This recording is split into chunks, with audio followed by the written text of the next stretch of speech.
Well, time could be running out for the SS Badger. The car ferry operates between Manitowoc and Ludington, Michigan.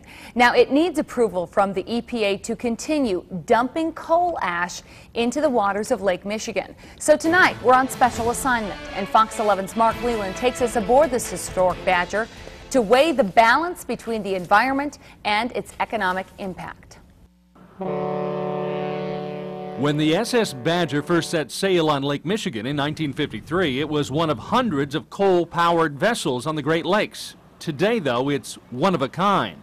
We're the only boat on the Great Lakes that burns coal. We're the only boat in the U.S. that burns coal. Bob Manglitz is part owner and president of Lake Michigan Car Ferry, which runs the SS Badger. He showed us around the ferry his group took over in 1993. Originally built to haul rail cars, it now is a passenger ferry able to transport 600 people and about 180 cars, running 5 months out of the year between Ludington, Michigan and Manitowoc, Wisconsin. And yet, after nearly 60 years of operation, this historic vessel is facing environmental scrutiny because it operates on coal, and it could be forced to shut down. I think the fundamental question is, can we do it cleaner? This is an absolutely antiquated technology. We got our trains off of coal. We stopped heating our houses with coal. We need to get this ferry off of coal.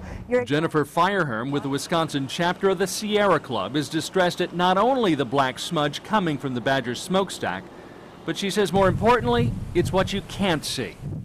When coal is burned to power the ship, it creates a coal ash. That coal ash is then flushed out into the water as the boat crosses Lake Michigan. The dumping is perfectly legal as long as it happens at least 5 nautical miles away from shore.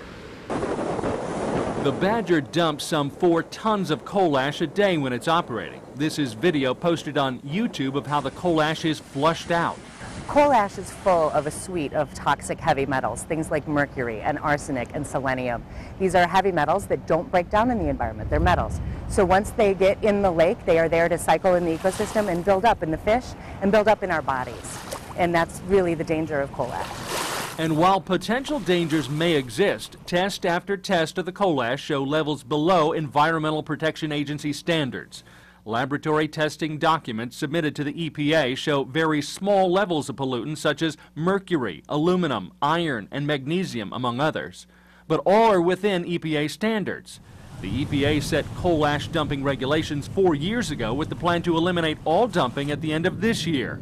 Once again, the SS Badger is the only coal-burning vessel out there. We think a number of things. Number one, we believe that it's not damaging to the environment. We don't believe that it's affecting the quality of the water. We don't believe that it's affecting any of the aquatic life. And yet, following the EPA's plan to eliminate coal ash dumping, Lake Michigan Car Ferry in 2008 began looking for a cleaner way to operate. Manglitz says they've explored several options that all come with challenges, including offloading the coal ash in port, converting the engines to run on diesel fuel, or Manglitz's #1 option, run the ferry on liquefied natural gas. Wisconsin's Energy Office even awarded the company a $75,000 grant to explore that option. The total cost to accomplish that, $11 million. So if you had $11 million, we could make this happen. If I had the time, providing that I'm given the time through the individual permit. That's why we asked for the individual permit. Lake Michigan Car Ferry filed that permit application this spring, asking for 5 more years to make a switch, while at the same time working to make the current operation cleaner. But more than just the operation of the Badger is at stake. Manglitz says while his business is good, it has been even better for the communities it serves. We've brought over $500 million. That's not million, that's $1 billion for these 2 communities. We've brought almost $600 million. We spoke with both mayors, and they too sing the Badger's praises. Both are urging the EPA and lawmakers to keep the Badger running. It's one of our largest tourist attractions. It brings in multi-millions of dollars worth of an economic impact every summer. You know, the economic impact here is huge. It's not just in Ludington, it's not just in Manitowoc, it's in both our states.